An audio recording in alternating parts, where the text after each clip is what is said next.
just a word in your ear before your glasses start steaming up. Yes, Mr. Walker? Don't let that give you any silly ideas, will you, lad? I don't know what you mean, Mr. Walker. In that case, you better let me have it before you find out. Well, I've always been interested in things like that. You know, historical things like. Ah, so were I, lad, when I was your age. Oh, yes. You wanted a confidential word, Mrs. Adamson? Yeah, it's just in case things don't go according to plan. Plan? Yeah, Elsie Tanner and Len Fairclough, you know, vamping him into submission. Like. Oh, yes, yes. Yeah, well, in case things don't go just as you expect, being of a very hot-blooded and generous nature. Yes. And you should want somebody to open a second front for you. Oh, well, thank you for the thought, but I really don't think your services will be required on this occasion. Oh? Well, one does not require a nut to crack a sledgehammer.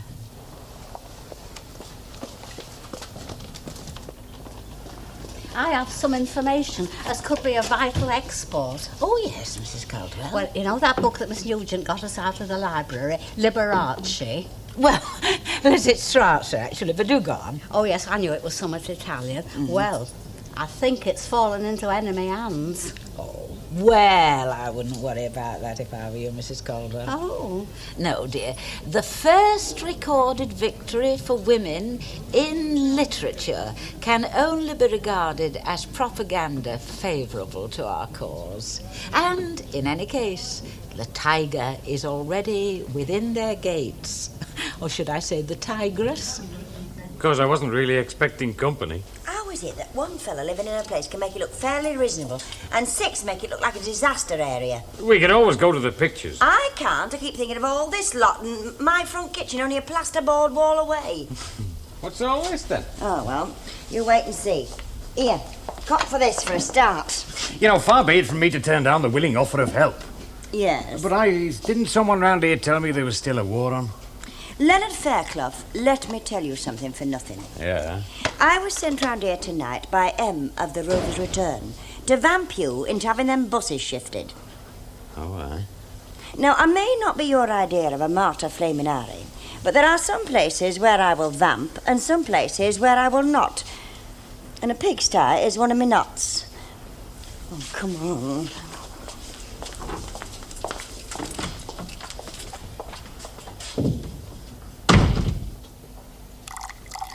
You're looking very pleased with yourself, Ina. I am.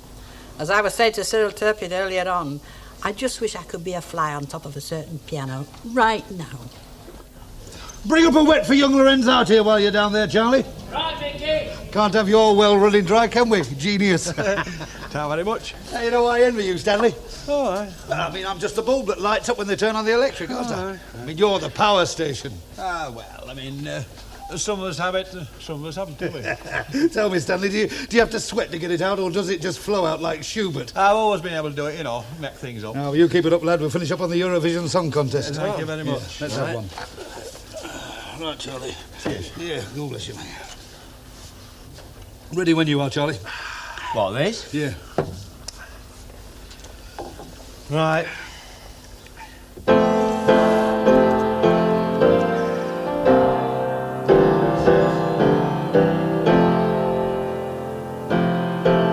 Charlie, you wouldn't be trying to take the mickey out of Mickey, would you, by any chance? You want me to play the dots, right? Right. Right.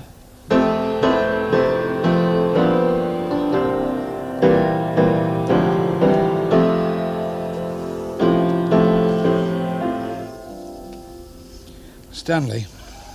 Aye? This is going to come as something of a shock to you, but I've got a terrible feeling I've heard this tune somewhere before. So have I.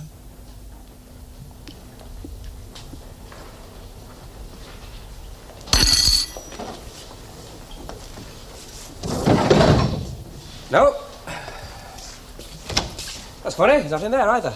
Who? Your friendly neighbourhood bank manager. Son? You get more than a chequebook when you open a bank account. No. What are you going on about? Bank managers, love. The friendly face behind the bulletproof screen, that happy breed of man who's always ready just to lend you however much money you want. Providing, of course, you have enough money in your bank account to cover it.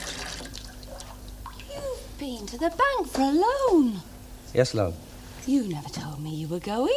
No, well, I wanted it to be a surprise, and it was. Oh? Sorry, love. Nothing doing. Oh, not in so many words, of course, but that was the gist. But did you tell him about the salon? Yes, love. And? Nothing. Who ever heard of a school teacher making a success of a hairdressing salon? Particularly one who doesn't know the back end of a kiss curl from a bottle of hairspray. Well, what's that got to do with it? I know the business backwards. Ah, yes, but not on this scale, love. And besides, it wasn't you who was asking for the loan, was it? It was me. Oh, Ken. Ah, that's better. Oh, I'm not allowed to, am I? So you're the secret weapon that's going to sap our will to win, are you? Right. Don't you think you better get into your battle posture? Because the sooner you get a submission out of me, the sooner this ugly business is over, right?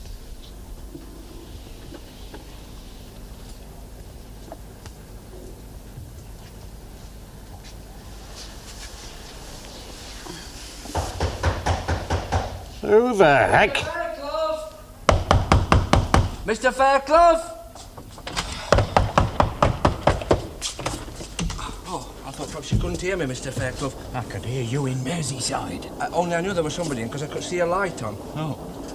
Flipping up, do you think you're taking that? Oh, I'll never leave my bike hanging about, Mr. Fairclough. Watch out, there's a thief about. It's not your pike I'm on about, it's you. Oh, I've come for my dinner. You what? Only I was reading a book down at Rovers. I completely forgot about my dinner until my tummy started rumbling. It always lets me know, does my tummy, you know. My mum says it keeps better time than town hall clock. Go away. Hey, but what about my tummy? What do you think I'm running here an all-night cafe? But I've Never mind got the to- buts. Buzz off, will you?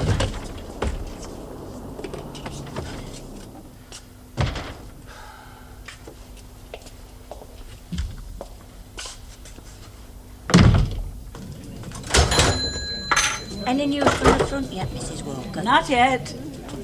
Do you think she'll have launched her main attack yet? I see it more as a retreating action myself, Mrs. Turpin, but I'm sure we can leave the details to Mrs. Turner. Oh, do you think so, Mrs. Walker? Have you any reason to doubt it, Mrs. Ogden? Well, he's not as green as his cabbage looking in Land Fairclough, you know. Still, where one fails... She gave 200 jam jars for that lot. You what? It's genuine imitation, is this? Not, of course, that you'd know good stuff when you see it, never having been used to it. No, I bought this to be in keeping. In keeping? Yeah, with my Stan's new important status. Of course, I'm not at liberty to indulge the full details as yet. Maimed I would have been if he hadn't tripped over the flipping drum. Sit down. Did he or did he not give you £15 for my 2 songs? Ah, well, you see... Right. I will have to give him a fiver to get out the Robin Hood. Leaving you with 10?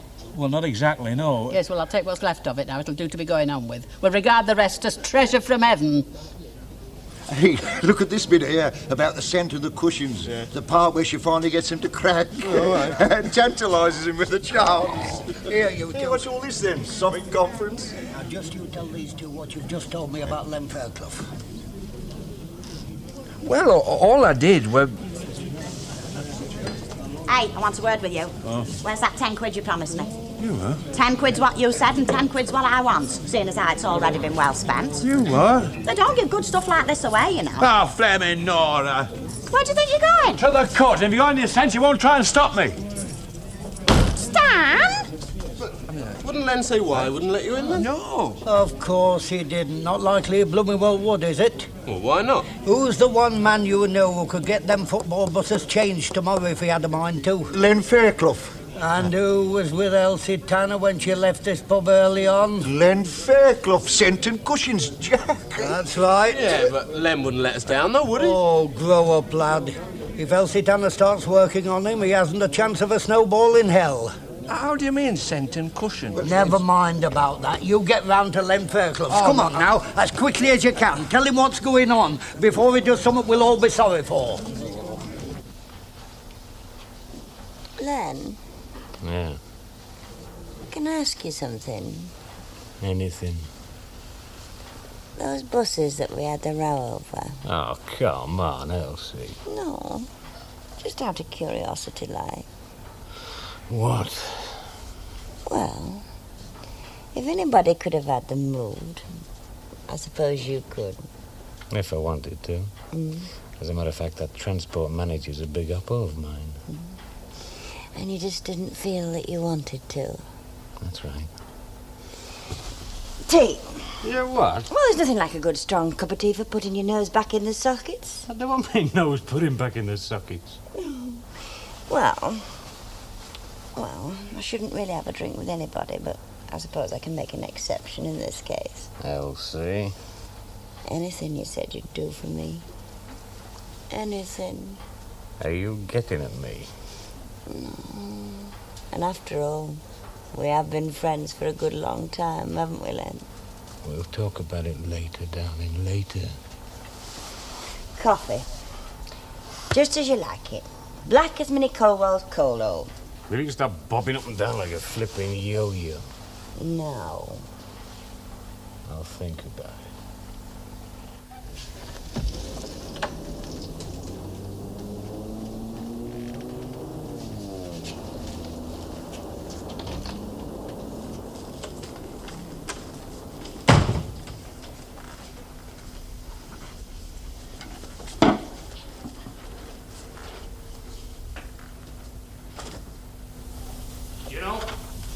Women have been left for dead for less than you're doing to me. Yes or no? Am I in time? You again? No. I know how this must look to you, Mr. Fairclough. It does, mate. It does. Only I have a message for you, see. It's funny because I've got a message for you, and You're being got at. I know. Oh. And I like being got at. Now, once and for all, are you going to get out or am I going to chuck you out? I'm not going to leave me auntie here alone with a strange man. Yes, well, when a lad as big as our Bernard calls me auntie, it's time I should go home and put the light on. No, I'm telling you. Good night, Len. I swear, Mr. Fairclough, it's for your own good, you know. I know, lad. I know. Oh.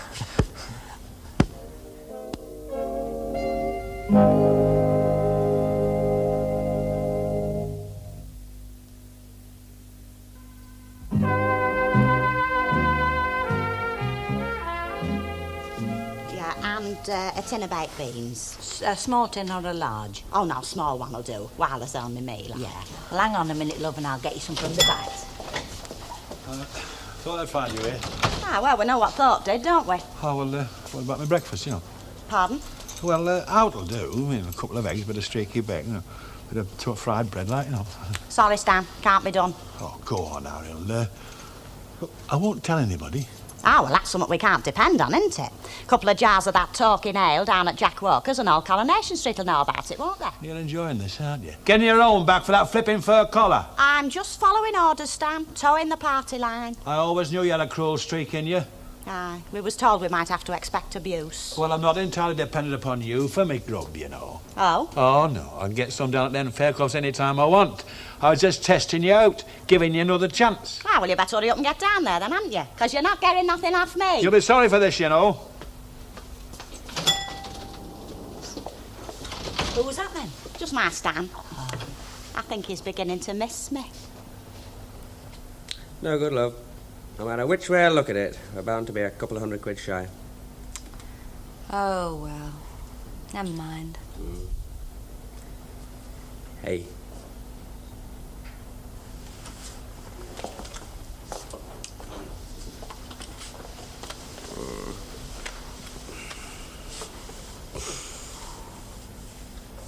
Ken, you know this insurance policy that you took out after we married? Doesn't that have some surrender value?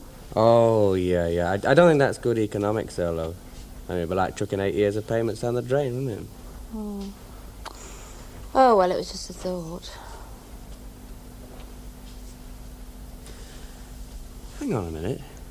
Now what? Wait a minute, maybe we can borrow the money after all. I thought you said the bank manager's decision was final. Who's talking about the bank manager? Where are you going? To the betting shop. And before you start getting ideas in your head, I'm not going round to put our life savings on a 10-to-1 shot. Dave Smith? Why not? That we wouldn't, would he? I don't know, love, do I? Can I ask him?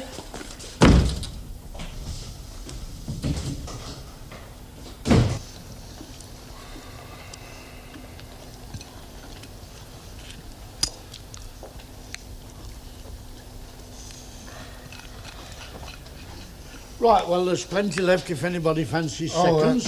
No thanks, Mr. Tatlock. No, enough's as good as a feast. Now, what about you, No, thanks, Albert. I want to get a couple of jars in before the match, you know. I'll tell you what, though. Yeah? Wait on a low night, I'll have someone to come back from the match. You know, they do say that pig bins weren't safe during the war when Stanley was on the rampage. What?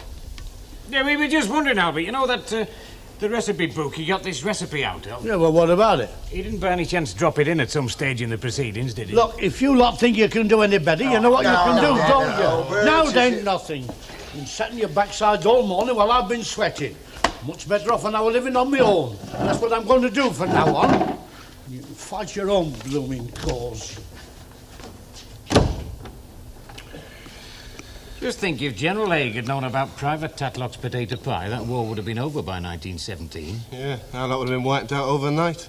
Unless, of course, someone slipped a bit into the Jerry's Venus Schnitzel. Lots of that. Our Lizzie's potato pie tastes like manna from heaven. I reckon my Annie's is as good as you can get. Yeah, you want to taste our Audrey's? Even Elsie makes a smashing hot pot.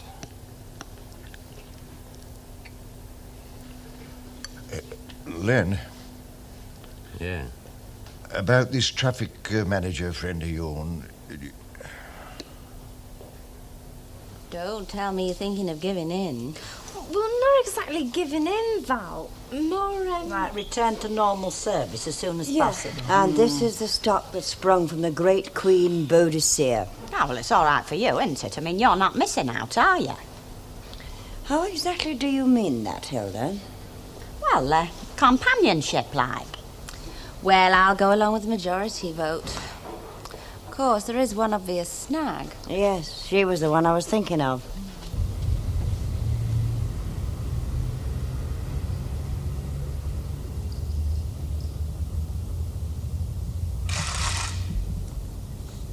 Hello, Mrs. Walker. Come waiting for the bus?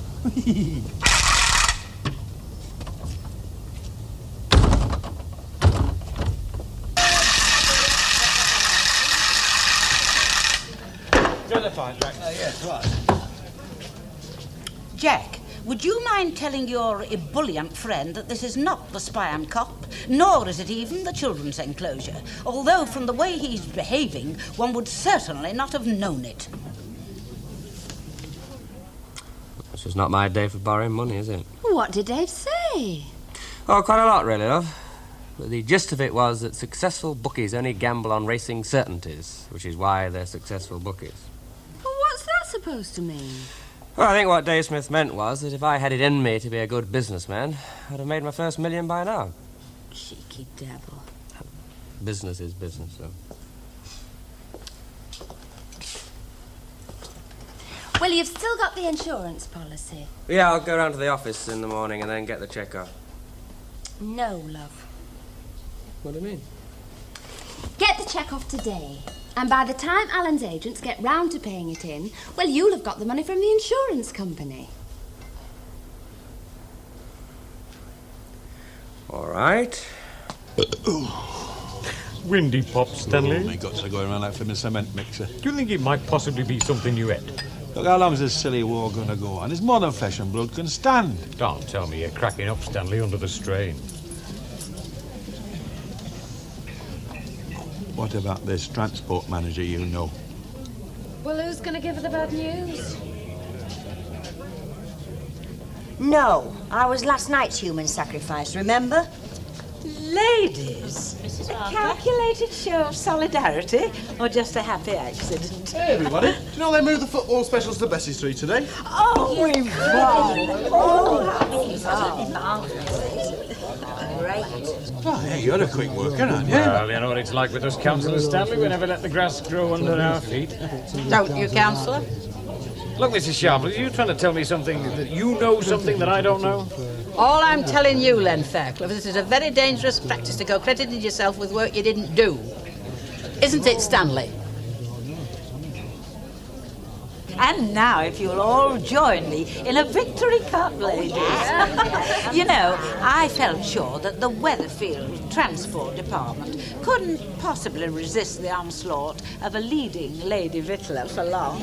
It's got now to do with it. I beg your pardon, Mr. Sharples. They've moved the buses to Bessie Street because Coronation Street's too narrow. I got that from one of the bus drivers. They've refused to back in. They say it's too dangerous. Oh, Mrs. Sharples, you may be gullible enough to swallow the official whitewash, but I, with my wider experience of petty authority, am not fooled. Now, ladies, if you'll state your preference. Hey. Yeah? Now that the war's over, Yeah? what's for me tea? Oh, greedy. Hello, Bernard. Have you heard the good news? Oh, yeah, I've just heard from our Sandra. She telephoned me from Buxton.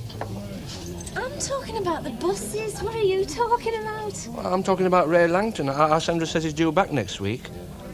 Oh.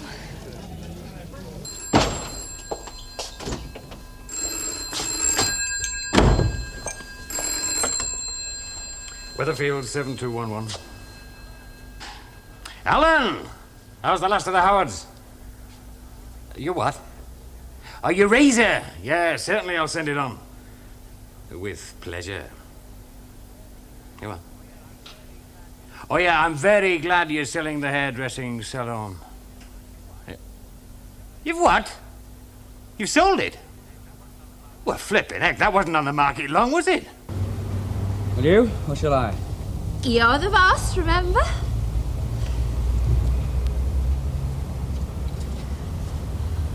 How does it feel to be Coronation Street's newest tycoon? Buy me a pint and a pie, and I'll tell you.